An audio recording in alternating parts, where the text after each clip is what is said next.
Thank you guys. Thank you guys for hosting this. Yeah, so this is part of this is like a talk I've given a couple of times before, and it's much longer, but I'm going to try to keep this one a bit shorter so we can get to the panel because I think that's much more interesting. So, also, I'm feeling a little bit under the weather, so my voice might be a little bit gone, but we'll work through this.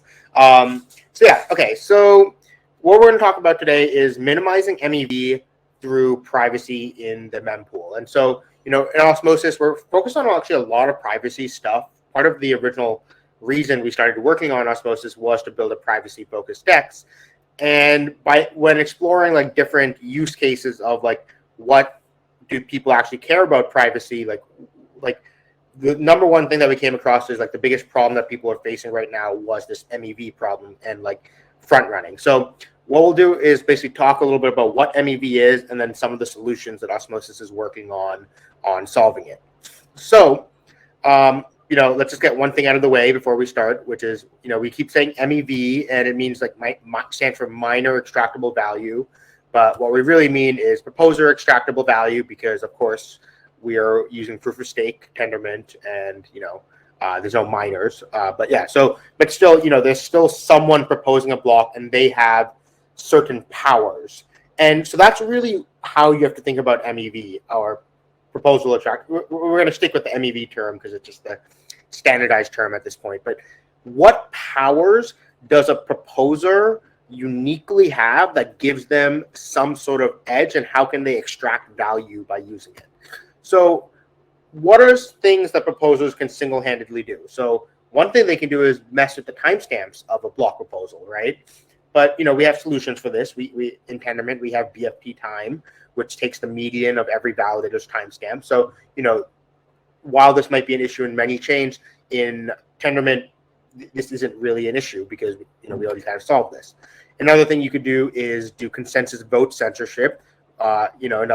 In proof of stake in Tendermint, this would come in the sense of me censoring other validators' votes, only accepting the minimum 2/3 I need. In proof of work, it takes the form of something called selfish mining, but this is sort of something a proposer can single-handedly do. You can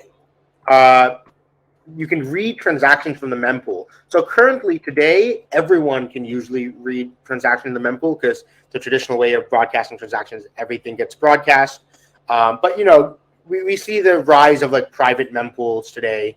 And things like Ethereum, where transaction creators will go ahead and directly send their transactions to mining pools who add them into blocks. But at the end of the day, the proposer kind of has to be able to see the transactions in their mempool before they can add them. The other thing they can do is control inclusion of transactions in the block proposal. They can choose from the mempool what they want to include, and they can choose the order of transactions in the block proposal. So, what we're going to do is go ahead and focus in on the, the three that have to do with like transactions. There's solutions for some of these things have the other MEV attacks have like simple solutions. Some of them have more complicated solutions, but we're going to focus in on the transaction based ones. So, and we'll call this transaction based manipulations. So broadly, you can classify these into two different categories, which is censorship manipulations and ordering manipulations. And within ordering manipulations, we have what we call front running. So what is front running? You probably heard this term before. It's a term that exists in traditional finance as well. It's not like a crypto specific thing. In traditional finance, what would happen is imagine, you wanted to buy 1 million shares of some company on like the New York Stock Exchange. You send this order to your broker, and what they could do is basically front run you by like using knowledge of this information to purchase the shares themselves before you, giving you worse pricing, and then execute your trade afterwards and getting a profit. And this is how Robinhood makes all of its money. And then in the blockchain, it's not very different. What will happen is Alice will go ahead and send the transaction to the block proposer, and Bob will go ahead and send it. And what will happen is the block proposer, in this case, it'll be the ZKValidator, they can see the transactions, and the block proposer can choose to put their transaction in front of everyone else's, so they can like profit off of this. And it's the fact that they can read what's in the mempool that gives them the ability to do this. You also have something called dark forest attacks, which is, the name comes from the blog post from Dan and Georgios, who will be on in a couple of minutes in the panel. But basically, it's not so much about reading someone else's transaction and front running it, but rather just making sure you're always it's not about like being relatively ordered to their transaction. So in normal front running, you still need to make sure that the person who you're front running, they get their transaction on chain, so you could be in front of them. In a dark forest attack, it doesn't really matter whether they get their transaction on chain or not. Really what it is that you're copying their transaction itself. So for example, if there's some sort of on-chain puzzle, a puzzle could be, more in depth. It could be like, a arbitrage opportunity or something like that. But some sort of puzzle that it can earn you money. What could happen is, Alice could be really smart and have do a lot of work in figuring out the solution to this puzzle, and she can go ahead and send her transaction to the mempool. But what will happen is the block proposer could be like, oh wow, wait, that's a cool solution. They can add their own. They can just copy the solution into their own transaction and create a block and make sure their solution goes before Alice's. So this is different, where you're not sort of front running, but rather you're copying someone else's transaction. And the distinction is useful just because it helps on different types of. Some solutions only work on dark forest attacks or only on normal front running. But the solution that we're going to present here actually works on both of these at the same time, because both of these rely on the same power, which is the ability to read transactions from the mempool. So how do we solve this problem? How do we make it so the block proposers can't read transactions from the mempool? And this is where it all comes together, why privacy is important here. What we have is the solution here is encrypted transactions. So we want to make sure everything in all the transactions in the mempool are encrypted in a way that the block proposer cannot read them. So, at the high level, what is the ideal? We want a world where Alice sends her transaction to the block proposer. The block proposer has a mempool, and they know that there's a transaction there, but they just can't read what the transaction is. And so, all the transactions should be encrypted. And then the block proposer will create a block with the encrypted transactions. The validators will come to consensus and lock on a block with an ordering of encrypted transactions. And then there'll be some sort of magic that happens that lets the transactions be decrypted, and then they can be executed. And the beauty is, because we're using a finality-based consensus protocol like Tendermint, we don't run into any situation where the block can't be reverted once the transactions are decrypted. Once the transactions are decrypted, the ordering is known, and they will be executed in that order. So cool. So this is really nice. But the question is, there's many ways we can make this magic happen. What is the magic that's happening here? So essentially, from our research, we've basically identified 3 main feasible methods of doing this decryption magic, which are trusted hardware, TimeLock encryption, and threshold encryption. So we'll start, and what we'll do here is I'll give a brief summary of all 3 of them and sort of some of the trade-offs between all of them. So starting off with trusted hardware. So trusted hardware, how it basically works is you have these encrypted transactions, and you're committed, and then the CEO of Intel comes in and performs some sort of dark magic that decrypts the transactions and executes them, because no one actually knows how Intel SGXs work. I don't think Intel actually knows how Intel SGXs work, but okay. What it really means is that the Intel SGX is a piece of trusted hardware where basically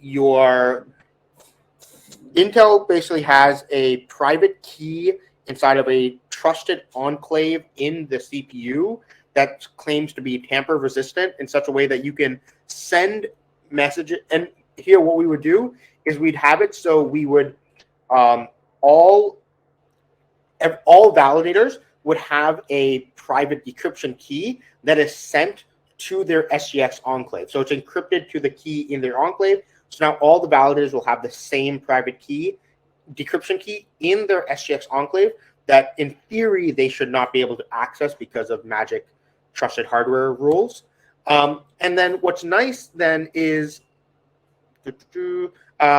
so once the block is committed, then the block will be sent to the validator's trusted enclaves, which will then use the key to decrypt the transactions and then execute them. I'll skip this because we're not, we're all using Tendermint here because this is a Cosmos event, so I don't care about how it works in proof of work. But what are the pros here? There's a lot of pros on using this. One thing is it's nice is that it can be used as an opt-in feature where, individual block proposers or individual, in the proof of work case, individual mining pools can choose to offer this as an opt-in feature, which is sort of, from my understanding, this is the long-term goal of the Flashbots project, is to provide this as an opt-in feature. But however, the cons of this are there's not a really great security trade-off. Because, as I mentioned, you have a built-in trust assumption on Intel, that they're producing this trusted hardware in a proper way, and they're not like, if you compromise Intel as a company, it's very easy to break this because Intel gets to decide and claim what is a valid SGX or not, and so they can just make a fake SGX and then say yes, this is a real SGX, and then being able to sort of break all the security model here. But not only do you have to trust in Intel, you also have to trust not only you have to trust their that they're not malicious, but you also have to trust their competency. And so, the SGX doesn't have a super great economic security trade-off, right? So every couple of months at this point, you basically see new papers that show you there's a new vulnerability in SGXs that are released every couple of months. And so if you wanted to break an SGX, you could probably get a team of 10 of the top-notch best researchers, pay them for 6 months, and you'll probably find some exploit in the SGX that will allow you to break it. And how much will that cost? $10 million, $20 million, maybe. But if the value of breaking the SGX to extract MEV, the MEV market on Ethereum today is much bigger than $10 million, right? And so it's economically rational for someone to break the SGX in order to be able to extract the MEV. So that's why this doesn't really act as a great solution for what we're trying to do here. So, on the trade-offs, okay, the pros, there's very little execution delay. It doesn't have a big impact on, it's pretty good across the board, minus the actual security guarantees it gives you. Okay, the next solution we have is called TimeLock encryption. TimeLock encryption is a cool encryption technique where what it does is you can have an encrypted thing, and there's basically some it's parameterizable, but you can basically say there's some fixed amount of, it's not exact, we can call it for simplicity of understanding, some amount of proof of work that needs to be done on this encrypted data. And then once that amount of time has elapsed, a certain amount of work has been done on it, it then is able to open up the encrypted data, and it is now readable. So how you would use this to create a mempool privacy solution is you'd go ahead and Alice would send her transaction to the mempool of the validator. The validators will create the encrypted transaction, a block with all the encrypted transactions in it.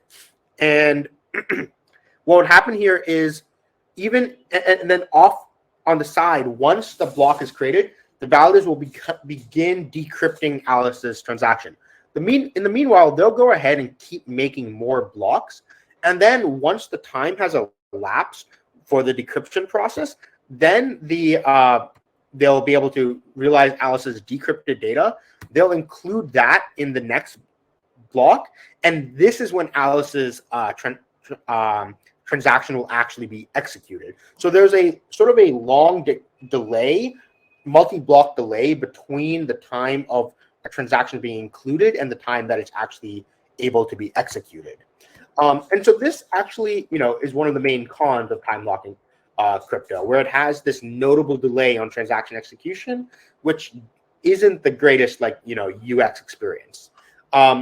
But the thing is, like I mentioned, the time lock length is parameterizable, but there's only you can't make it be too short, because let's say we had the time lock period be only in the order of a few seconds, or even under a minute.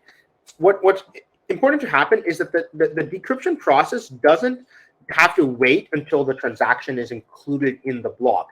The decryption can actually start as soon as the validator has the transaction in their mempool. And so if they can prevent a transaction if they can decrypt the transaction fast enough outside, themselves, before that encrypted version is actually included in a block, they can actually then go ahead and put their own transaction in a block to front run it. So, you need to make sure that that the time lock is sufficiently long, such that there's high guarantees that all transactions will make it into the blockchain before they can be decrypted out of band. Oh, sorry, 1 second.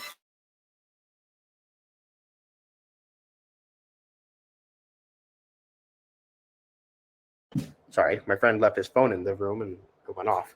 Okay. Cool. Then another con, which I'm not going to go into due to time, but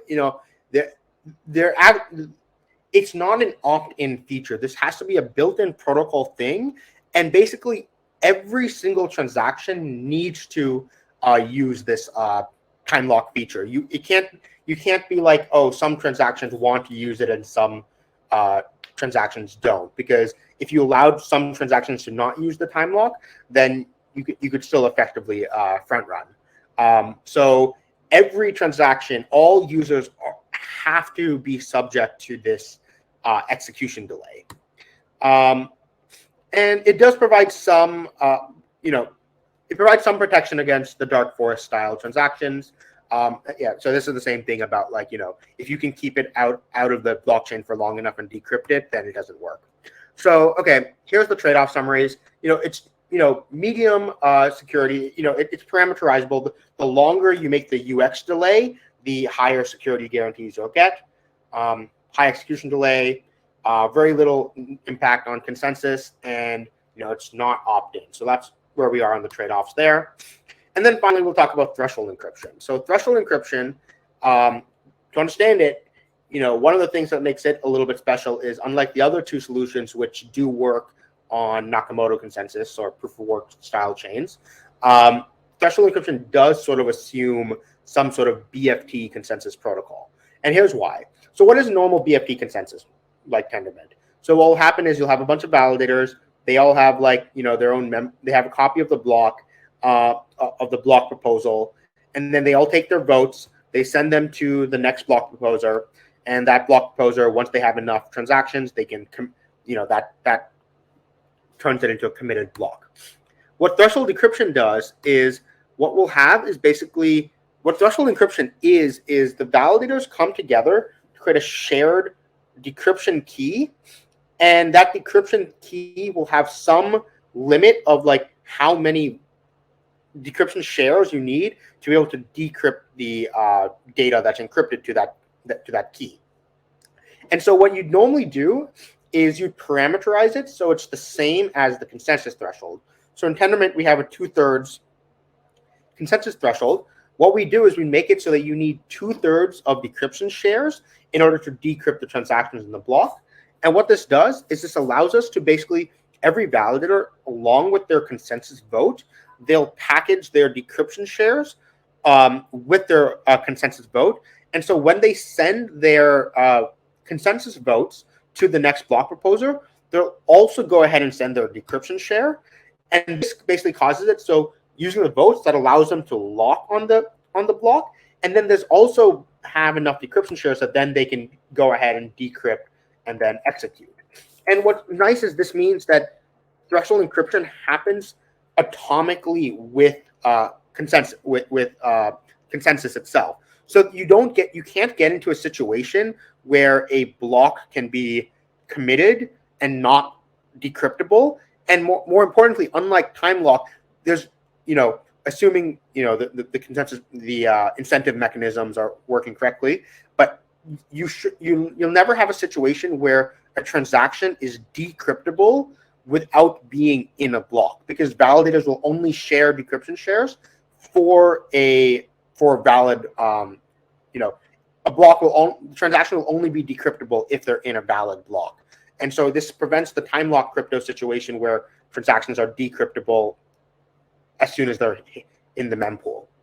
So, the benefits here are they have a basically close to equivalent security as consensus. There's some slight things that you have to deal with, but, for the most part, you can treat it as essentially equivalent. There's very little execution delay. Basically, what will happen is you can, unlike Ethereum, which executes in the same block that transactions are included, execution will have to happen in the next block rather than in the same block. But that's okay, because we actually already do this in Tendermint. Tendermint already has execution off by 1. And so it actually has no change to what we already do in Tendermint. It does have a little bit higher impact on the bandwidth, because these decryption shares are the amount of data that's being shared is linear with the number of transactions in a block. And so that's one con. And it does require a classical BFD consensus. But, once again, that shouldn't be an issue, because I assume everyone here is using Tendermint already. And, there's some cool stuff that we had to solve with making it work. There's edge cases that you have to deal with around gas, and we can talk about the solution. If you're interested, you can talk to us offline about it. I'm gonna skip the, obviously, so given these trade-offs, Osmosis, what we've been working on for the last almost a year at this point, is basically working on this threshold encryption solution, because we've come to the conclusion that this actually gives us on the trade-offs, this is probably the best, gives us the best bang for our buck. And so this is sort of what we're working on implementing as an extension to the Tendermint core software, and it'll be available on the Osmosis chain. And then, there's all these other sorts of MEV stuff that, it's not really related to privacy. There's sort of other solutions for solving these, which we're not going to go into today. And we'll just go ahead and jump into the panel. Coolio. Thanks so much. I'm so glad that we got a chance to hear this talk. I'm just going to ask Georgios to jump on so that we can actually do a short conversation. Oh, I think he's... specific slide you'd like me to keep on the screen? I don't know. Maybe the... See, where's Georgios? Hey, Georgios. Hello. Is this thing on? You're on. All right. Great. How's it going? Oh, good. I think the trade-off summary might be interesting. So yeah, I want to basically kick off this little discussion after the fact. I know there's a lot of conversation happening in the chat. Dave, Sunny's co-founder's in there, so hopefully helping to field some of these questions. I know with this chat, what we wanted to do is kind of explore after, hearing Sunny's talk, explore a little bit more the larger context of MEV, and also in the context of cross-chain stuff, in the context of Cosmos itself. I had sort of a question. Well, actually, Georgios, do you want to maybe just introduce who you are? Because I know that maybe the audience isn't entirely familiar with you, although they should be. Sure. So, hi, I'm Georgios. I work with Paradigm. Paradigm is a venture capital firm. I'm a research partner, which means that I do engineering on stuff that involves companies that we invest in, research on open source stuff that I find interesting and I think is useful for the industry, and on the investment process, because we look at a lot of projects and it's important to have people that know their technical stuff when evaluating investment opportunities. Before that, I did engineering audits and other cool stuff on the Ethereum ecosystem, and before that, I studied electrical engineering. Cool. So thank you for having me. Yeah. So I wanted to, as a first sort of kickoff question that I had is does MEV, does this topic even matter in the context of proof of stake and on tendermint? Because I always got the impression that this was very much like a proof of work problem. So I'd like to hear maybe from either of you. Maybe, I don't know, Georgios, if you want to take this one. Yeah, for sure. So MEV is not dependent on the work or on the stake. It's dependent on, as Sunny said, what are the powers of the proposer and on the finality conditions of the chain. So in Tendermint, you have instant finality, or in BFT algorithms, where once a block has been mined or confirmed, it's final and there's no way to do any chain reorganizations.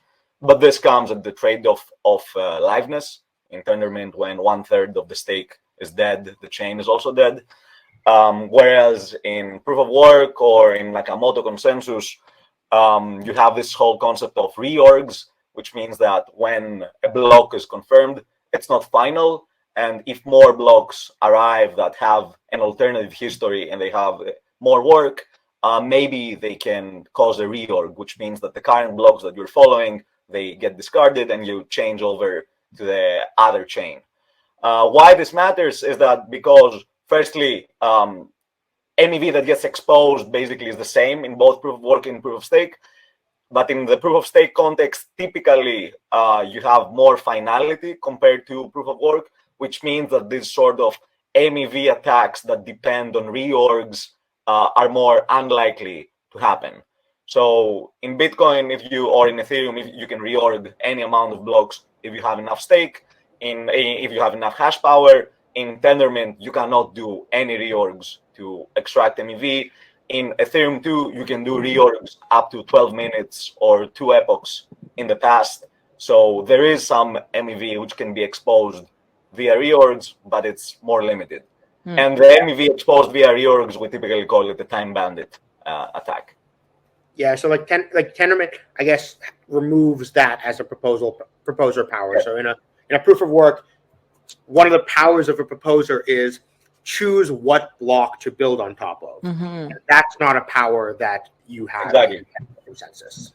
That's something cool to add, though, is that while in Tendermint, you cannot extract MEV as a block proposer during the reorgs, with reorgs, what you can do is that you can cause timeouts in other parts of the protocol. So, in Tendermint, how the protocol works is that 2/3 of the stake, they gossip around a bunch of messages, and when they have all signed on 2/3 of the messages, a new block is produced.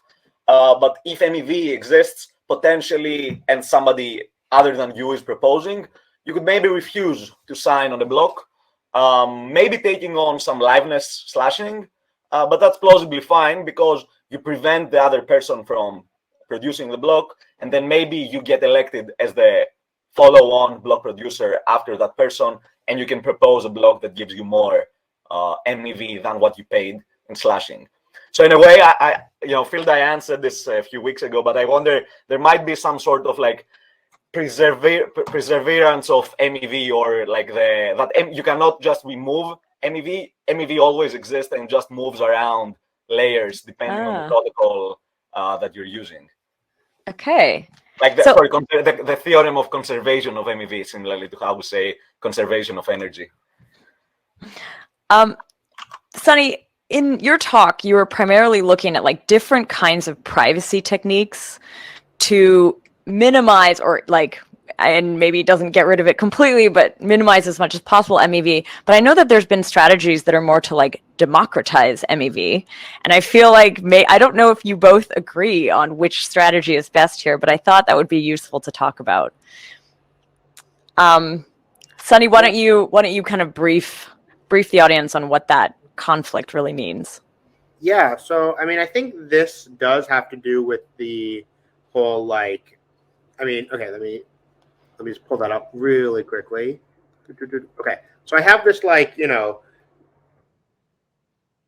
taxonomy of MEV manipulations. I avoid the word attack because I use the word manipulation on purpose because I think there's a fair argument to be said, which is some of these I think are more malicious than others, and the ones that I'm the area that I'm most focused on is this things that are based on other people's transactions. And like that is like, I consider when you're front running someone, it's basically you're like taking knowledge of their transaction and like using it to front run them. And I consider that like an immoral breach of privacy that needs to be fixed. Now, another source of MEV could be like, on-chain liquidations, right? Having someone doing on-chain liquidations is good, and you want to make sure that whoever's doing them is like properly incentivized to do them. And if that's a source of MEV that's like not breaking anyone's like privacy, because it's not based off of anyone else's transactions, right? It's based off of on-chain state that is freely accessible to everyone. In those cases, I think democratization makes sense. But when it comes to like things that are based off of other people's transactions and private intentions, I think that's where you need to like focus on minimization. I agree with that. I also want to say that, we start with minimizing wherever we can without gutting the protocol. So, in Sunny's case, 1 block delay might be an acceptable UX trade-off. If it was 10 blocks delay to be secure, maybe the protocol is garbage and, we cannot like minimize the MEV, so we need to figure out some other way. So, minimize what you can and then just make extraction as open as possible. So minimize then democratize. Got it. I want to bring this to sort of the cross-chain world. MEV in a cross-chain world, does it matter? Like, and I'm obviously talking the Cosmos sense, so maybe like over IBC, like how do MEV issues from various chains actually interact? Is this something you're thinking about? Yeah, so this is something we've thought about briefly. It's not like super well fleshed out yet, but essentially what we'd want to be able to do is, okay, so, the solution that we presented here is how do we do, mempool privacy on a single chain. But really what we'd want to do as well is actually have like cross-chain threshold encryption. And what that means is having like wrapped threshold encryption where like, imagine you essentially, what I think the big focus of the Cosmos ecosystem, for the next year, what I tweeted a couple of weeks ago was like, everyone else is thinking about cross-chain communication now. Yeah. We've been thinking about it for years. We've already built it and shipped it. And like, we're thinking about cross-chain composability now. And I think like what we're going to be focusing on a lot on is like, how do you make seamless like user interactions that take place on multiple chains at the same time? Or like, I want to go do a swap on this chain and then it'll automatically pass my tokens on to another chain and it'll do some other interaction on that chain, right? Well, the question is like, can you get, once the entire transaction is decrypted on chain A, you can front run the part that's about to happen on chain B, right? And so how do you prevent that? Well, one solution is this wrapped threshold encryption where, you have only the part that needs to be executed, the part of the data that needs to be available to execute the transaction on chain A, that can be decrypted on chain A, and the rest of it can remain encrypted until it hits chain B. And once it's committed on chain B, the IBC transaction is relayed to chain B, then the rest of the transaction is decrypted and executed on chain B. Now, this works except for the fact that